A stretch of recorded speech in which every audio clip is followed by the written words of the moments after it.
turno de preguntas. Bueno, ¿me permitís? Tengo una, ¿eh? Voy a empezar yo. ¿Cuándo puede suponer de ahorro en tiempo la aplicación de la investigación translacional? De ahorro en tiempo. Yo más que en tiempo, Nekane, diría en dinero. En estos momentos, con respecto a los fármacos, a los nuevos fármacos, se está viviendo una situación un tanto difícil, como os decía antes, de soslayo. Entonces esto a mí me recuerda un poco al medicamentazo. En el año 99 se pegó un golpe que fue el medicamentazo. Es decir, una serie de medicamentos que estaban en el nomenclátor del Ministerio y de las comunidades autónomas dejaron de ser financiados por dudosa o limitada eficacia terapéutica. Entonces, supongo que si ahora no se incorporan fármacos que ha aprobado la EMA, que es la Agencia Europea de Medicamentos, que ha pasado por Agencia Española de Medicamentos, y que no se incorporan, pues probablemente obedezca a que se duda de su eficacia terapéutica. Porque otra razón no se vislumbra o se da. Y los clínicos lo que queremos es poder determinar, si es posible, qué circunstancias se dan en unos pacientes para que respondan a esos medicamentos y otros no, que es algo más avanzado de lo que comentabas del riesgo compartido. Algo más avanzado, porque el riesgo compartido lleva una auditoría prácticamente. Claro, el laboratorio, ¿cómo que nada más han respondido dos? Enséñame. Entonces, es algo más avanzado que lo que comentabas del riesgo compartido. Javier. Este tipo de investigación encarece más todavía el hecho de los clínicos. Pues te haría la pregunta. Tú imagínate que Lynch y Páez no descubren lo de las mutaciones.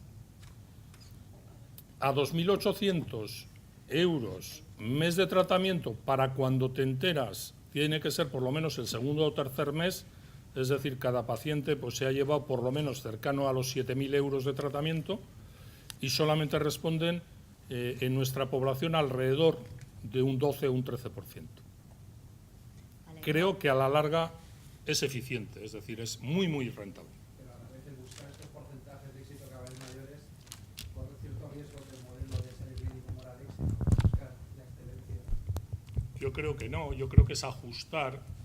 El poner quimioterapia, cuando usábamos, que seguimos usando, la quimioterapia para el tema del cáncer, solamente tenías que ver estado de algunos órganos, situación del paciente y estadio y enfermedad, y le ponías. Empírico. Unos respondían y otros no. Ahora no. Ahora tienes formas de saber que responden o no. Yo os he puesto un ejemplo, pero hay más. Hay el Carras en cáncer colorectal, el BRAF en melanoma. Es decir, hay unos cuantos, no un montón, unos cuantos. Y seguro que hay más.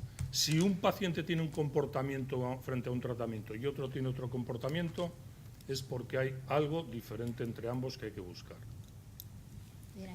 Sí, yo quería preguntar, ¿a qué te refieres cuando dices que la investigación ha de ser autofinanciable? Porque a mí se me escapa que una investigación de este tipo pueda ser autofinanciable. Y Pues, si me podrías poner algún ejemplo. Sí, el mío no, el nuestro. Mira, nosotros somos 15 oncólogos en Cruces. 15. Y tenemos contratados 4 y 2, 6 personas. Contratados, no becarios, no becarios, contratados. Sueldo, nómina, derecho a paro, etcétera. ¿Con qué? Con el dinero que sacamos de los ensayos clínicos.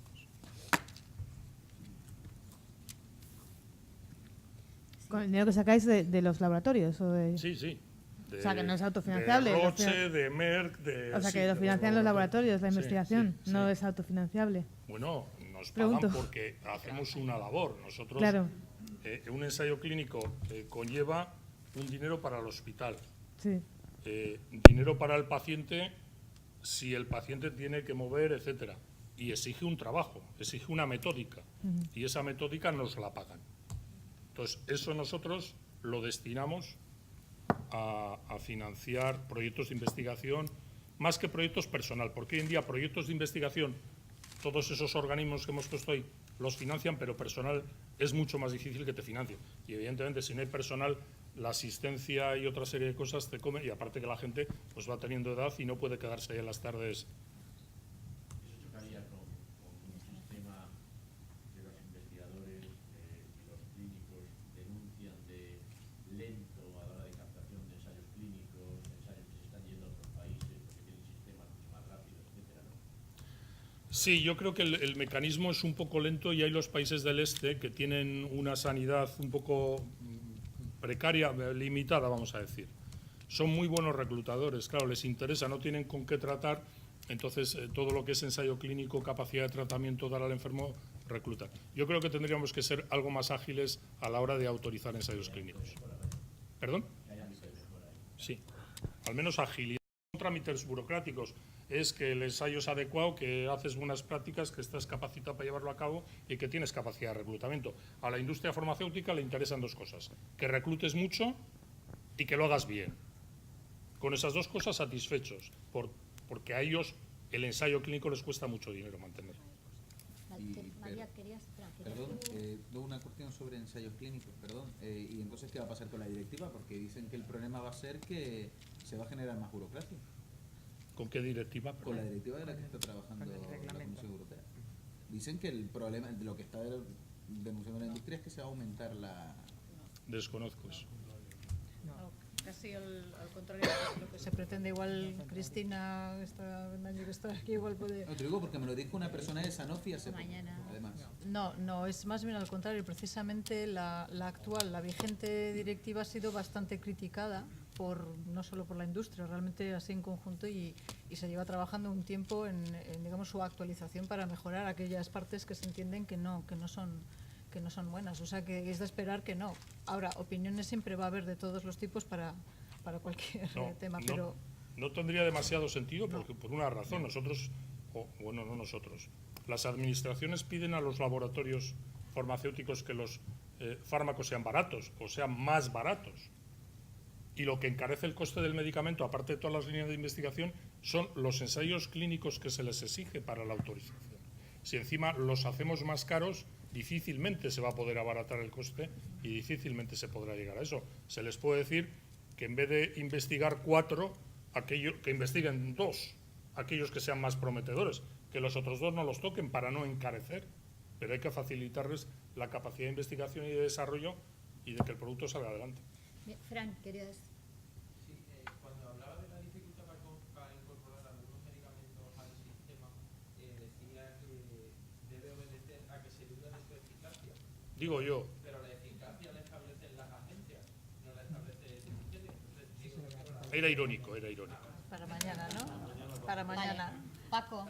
Sí, solamente quería preguntar un poco si tenéis la sensación de que cada vez hay más diferencia en cuanto a velocidad, ¿no? En conocimientos, recursos, posibilidades de hacer nuevos ensayos o nuevas investigaciones y las leyes o un poco el corsé en el que os movéis. Y luego incluso si se están cambiando a veces las reglas del juego a mitad del juego. O sea, se aprueban nuevos fármacos con las condiciones que están establecidas y luego esos fármacos no se utilizan, aunque se supone que tienen todos los reconocimientos hechos a nivel de seguridad, eficacia, pero no se utilizan, se ponen trabas burocráticas de todo tipo para que no se creen, porque bueno, cuestan más o porque lo que sea. Entonces, un poco qué sensación tenéis en este sentido vosotros. Bueno, hay una cuestión que sí que es clara, es que en los últimos años se está produciendo una aceleración tecnológica que impacta en la generación de conocimiento verdaderamente vertiginosa.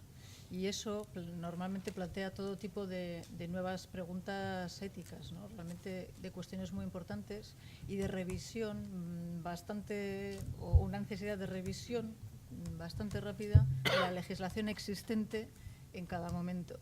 Y normalmente ocurre que la legislación va un poquito más tarde que la capacidad realmente o la creatividad realmente, ¿no? de los investigadores. Eso es así. Y a veces puede parecer igual, pensaba que cuando hablabas de lo del cambio de las reglas puede parecer que se están cambiando. En realidad lo que hace es evolucionar. Por ejemplo, todo lo que tiene que ver con terapias avanzadas, medicina regenerativa, terapia celular, realmente es algo que está cambiando muy rápidamente. Quizás la legislación de los ensayos clínicos farmacológicos está muy, muy establecido. Hay nuevas terapias que realmente están apareciendo hace poco y que traen consigo un desarrollo legislativo continuo. Entonces, sí que hay ese desfase, pero por otra parte bastante inevitable. Y en cuanto a la segunda pregunta, son procesos, pero esto ya se lo dejo también a mi compañero, son procesos diferenciados. El que se permita comercializar algo que ha demostrado su valía y que se utilice son cuestiones diferentes. Intervienen muchos factores, como se ha señalado anteriormente, y uno muy importante que al final es la decisión del médico, ¿eh? Una vez que se puede comprar realmente ese producto del sistema sanitario. No sé si funciona o no. Funciona. A ver, sí, mira, ahí. Y luego tú, Fran. Quería saber si todos estos avances de eficacia llegarían a poder trasladarse a la indicación del fármaco, finalmente como hoy lo conocemos. O sea, el fármaco ahora mismo cuando se aprueba se indican segunda línea de tratamiento para tal. Se puede llegar hasta tal punto de que se indique directamente en todo lo que ha comentado, pues solo al final para mujeres 45 años que van a tratar, llegue a ese punto de avance que o va a ser solo decisión del médico final. Podemos ir más. Bueno, la utilización de un fármaco está encorsetada en la indicación. Es decir, hay una indicación para usar el fármaco. Y ese que he comentado es que tenga mutaciones en EGFR. Es decir, sin eso no lo puedes utilizar. Tienes que pedir permiso a la Agencia Española del Medicamento y justificar por qué lo utilizas en ausencia de la existencia de esas mutaciones o del desconocimiento de la existencia de esas mutaciones. Pero sí se calcula que cuando un fármaco se autoriza para una o varias indicaciones. Las que aparecen en el futuro a veces suponen hasta el 40% de los ingresos del medicamento. Es decir, que van apareciendo otras cosas que son útiles y que hace que la casa comercial o laboratorio le suponga un 40% esas otras circunstancias de ese fármaco, de los ingresos. A ver, Fran. Bueno, hay una corriente que de hecho ha incorporado la EMA recientemente y es a favor de que se publiquen todos los resultados de los ensayos clínicos, sean positivos o negativos. La industria está un poco reticente porque, bueno, habla de información comercialmente sensible, etcétera, etcétera. No sé qué piensan ustedes desde el punto de vista. Pues se deben de informar tanto de los positivos como de los negativos, lógicamente. El volver a hacer o cometer los mismos errores no tiene sentido, es perjudicial para aquellos pacientes que participan en el ensayo. Hay un acuerdo del año pasado de EFIA, de la propia industria de la Unión Europea, donde no es que sea una cuestión de quiero o no quiero, sino absoluta obligación. Claro. Eso es una normativa que tras de eso está traduciendo la ley.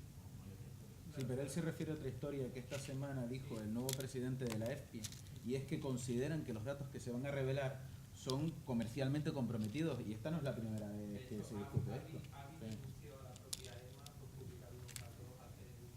Sí, eso se está discutiendo ahora, sí. No, hay la ley. No, puede haber la ley, pero el problema está en que se quiere modificar esa ley. Es que hay ahora mismo una consulta en discusión, está publicado ahora mismo en la página web de la EMA, precisamente con que hay datos comerciales que ahora mismo no se dan a conocer, que se quieren dar a conocer. El problema está en lo de siempre, en los límites. ¿Dónde están los límites de lo que considera la industria que es comercial y dónde están los límites que considera la administración que es confidencial o no? Esto no es la primera vez que pasa, o por lo menos aquí que yo recuerdo. María. Yo simplemente añadir, de todos modos, esto de hablar de la industria con la administración es un poco abstracto, porque hay empresas farmacéuticas, yo no voy a decir que todos piensen de distinta manera, pero hay empresas farmacéuticas multinacionales muy grandes que no solo no es que se están en cuenta, es que se han adherido y públicamente, o sea que es, de todos modos, yo sé de alguna más, pero Cristina, igual me gustaría, me comentan los moderadores que por favor contribuyas. Sí, no, es que, a ver, solo es separar un poquito las cosas. Por un lado está la obligatoriedad de hacer público que se inicia un ensayo clínico, que eso ya fue un paso muy importante para que no pudieran quedar ocultos aquellos ensayos clínicos que luego daban resultados negativos. Eso hay, por un lado, un acuerdo de los editores de las revistas desde hace ya muchísimo tiempo, de manera que si uno no ha registrado previamente a iniciarlo el ensayo clínico, luego no lo va a poder publicar, con lo cual eso sí que ha llevado a que desde hace ya mucho tiempo ensayos ocultos que solo se enseñan si salen bien, eso ya no puede pasar. Pero además ya regulatoriamente, pues en España desde hace unos meses, bueno, y en Europa desde hace ya como año y medio, no sé cuánto llevará el registro europeo, las bases de datos de ensayos clínicos autorizados están también públicas, con lo cual el hecho de que existe el ensayo clínico ya es público y inamovible. Ahí hay una primera posible restricción de hacer públicos inicialmente los ensayos fase 1 que no tienen todavía interés público y demorar, para proteger el secreto comercial, demorar la entrada en el registro, que no tiene nada que ver con no hacer público luego el ensayo. Y ahora los resultados del ensayo, como bien decía Javier, hay una obligación de hacer públicos los resultados del ensayo y esa también es inamovible. Otro tema es que en cualquier ensayo clínico, estudio toxicológico, datos de fabricación, hay secretos comerciales o información comercialmente sensible. Y como se decía, la decisión de qué es comercialmente sensible, pero a pesar de serlo tiene un interés suficiente para la salud como para que deba ser desvelado, pues es una decisión que se toma en cada caso. El hecho, y siempre prima, desde luego la información relevante desde el punto de vista de salud, jamás porque inicialmente eso se hubiera considerado comercialmente sensible, se frena su difusión por ninguna de las agencias, ni la europea ni ninguna nacional, si hay un interés sanitario. Otra cosa es que ese límite está, y cuando alguien se dirige a la EMA, como había pasado a veces, o a la Agencia Española, exigiendo determinada información y es una información comercialmente sensible, que las agencias están comprometidas por ese compromiso y no hay un interés de salud, pues esa información puede no salir. Entonces, claro, es que ahora jamás, pero que jamás el interés comercial prima sobre algo que se considere de interés para la salud, por que sea una información importante sobre el medicamento. Muy bien. No sé si... ¿Tenéis alguna pregunta más? Ainhoa. Sí, bueno, yo quería preguntar por el tema de la equidad en el Estado español. Parece ser que estás más o menos diciendo, yo no estaba en la primera en tu charla, pero tú has venido a decir que esto es un poco cuestión de voluntad, ¿no? De que un hospital quiera dedicarse, se busque un poco la vida con los recursos para hacer investigación translacional. De eso puede depender una mejor atención al paciente, por lo menos en el caso del cáncer es obvio, ¿no? Y es evidente que esto no ocurre en España. Entonces quería saber tu opinión sobre este tema y si de alguna manera se debía regular desde el gobierno central que todos los hospitales tuvieran un mínimo de investigación translacional o algo, no sé. Bueno, la equidad es utópico, ¿verdad? Entonces, puede ser un intento de deseo, pero no es algo alcanzable. Cada servicio de salud tiene transferidas sus competencias. Primero lo tuvo Cataluña, luego la Comunidad Autónoma del País Vasco, Euskadi, y así sucesivamente, y solamente quedan en el Ministerio, creo que Ceuta y Melilla. Entonces, o en el INSALUD antiguo. Entonces, bueno, cada servicio pues hace un poco lo que cree que debe hacer, porque al final son sus recursos económicos y, bueno, pues los puede destinar. Ya hemos oído aquí que al consejero esta tarde que va a haber departamentos en el gobierno vasco que van a tener un descenso en presupuestario sumamente importante, que sanidad un 4%, coste-oportunidad. Lo puedes destinar a otras cosas, lo puedes destinar a esto, pero la equidad, en el momento que se transfieren los servicios de salud, antes ya no estaba, Ojo, no es que partíamos de una situación de equidad, Habrá que preguntárselo a Extremadura, que tengan que ir a Madrid, o habrá que preguntárselo a otras zonas, Es decir, la equidad es que es muy complicado. Alipio. Yo Estoy un poco sorprendido de algunas de las cosas que se han dicho aquí, porque no entiendo cómo el Consejo Interterritorial no tenga ningún tipo de operatividad. No acabo de entenderlo. La ONT funciona parecido, un sistema de funcionamiento muy similar al Consejo Interterritorial, y funciona. Bueno, pero esto con sarcasmo, pero un poquito irónico. Iba a lo que iba. Parece bastante evidente por lo que se cuenta que la medicina individualizada resulta más coste efectiva y ahorra dinero a los sistemas sanitarios. Pero quien toma las decisiones no son precisamente en base a lo que seguramente todos pensaríamos, las sociedades científicas, los investigadores, que decidan si un fármaco determinado tiene una serie de ventajas, sino que se decide en base al dinero.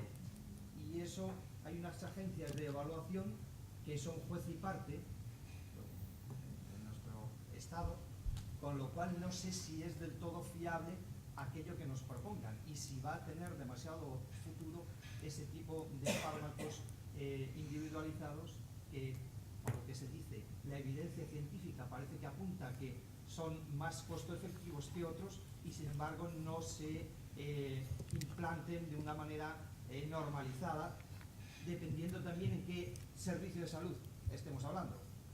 Y pues, no sé cuál es su opinión. Pues te contesto, empiezo por el final. Efectivamente, hay que demostrar que son coste efectivos y no todos los ensayos tienen análisis de coste efectividad. Eso por una parte. Por otra parte, a la hora de cumplir la ley, bueno, pues la ley se cumple donde se cumple y no se cumple donde no se cumple. Y la ley dice, referente a medicamentos, Agencia Europea aprueba el medicamento, los oncológicos, ¿sabes? Agencia Europea aprueba. Para toda Europa. Hay un país ponente o dos países ponentes, se discute, pum, se aprueba. Llega a Agencia Española, bueno, llega al Ministerio y se forma los dos ministerios, Industria y Ministerio de Sanidad, y le ponen precio y si entra en el nomenclato. Es decir, si es financiable o no es financiable. Y deciden que es financiable. Y luego a la comunidad autónoma dice que no lo financia. Y entonces se crea una agencia, bueno, una reunión o un grupo de gente que es posicionamiento terapéutico. Que esto es nuevo, ya va más allá de investigación y traslacional, es posicionamiento terapéutico que si analizas qué significa, pues no debe de significar demasiado. Y entonces, posicionamiento terapéutico tiene que enmendar la plana a Agencia Española del Medicamento, a Ministerio de Sanidad, Ministerio de Industria, etcétera, y a la EMA. Pero estamos así. Y lo del Consejo Interterritorial. ¿El Parlamento funciona? Pues el Consejo Interterritorial es igual que el Parlamento. Lo ha dicho muy claro el consejero. Tú eres del A y dices H. Pues yo, como soy del B, digo J. Y punto. Y todos los del B decimos J y todos los del A dicen H y algunos que andan por ahí suelto dicen lo que quieren. Eso es el Consejo Interterritorial, a día de hoy. Y te garantizo que está una vez en él. Sí, una cosa. Sí, María Aguirre antes ha hablado ha relacionado la investigación con la creación de puestos de trabajo. Sin embargo, el investigador de base está emigrando. ¿Tiene datos en este campo en concreto en el País Vasco? Si hay investigadores vascos fuera y en líneas generales, ¿qué opinión tienen de este tema?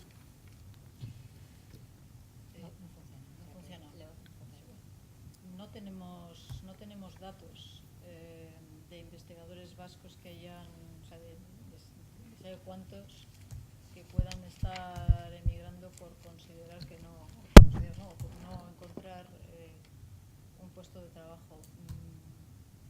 Probablemente no estemos en las mismas circunstancias que otras comunidades. Aquí la crisis empezó más tarde, se ha podido aguantar un poco y luego estamos en una fase de crecimiento, digamos, de la capacidad de absorción del número de investigadores, que supongo que las estadísticas nos lo dirán en un tiempo, ¿no? No tenemos datos.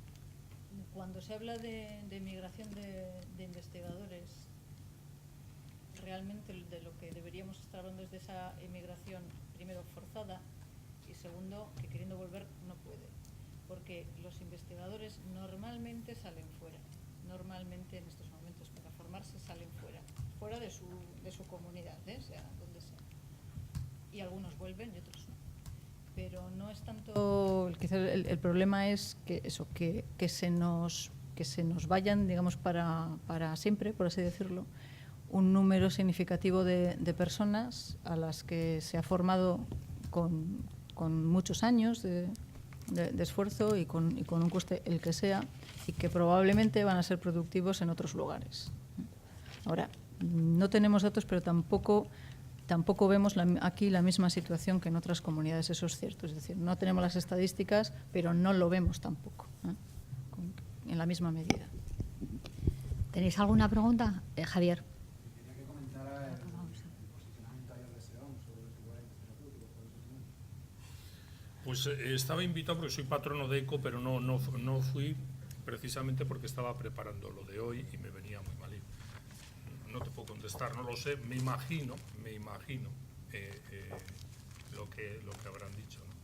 Sobre todo en cuanto a la predicción o los biomarcadores como predictores de respuesta, lo que hemos comentado aquí o lo que he comentado un poco aquí, que hay que buscar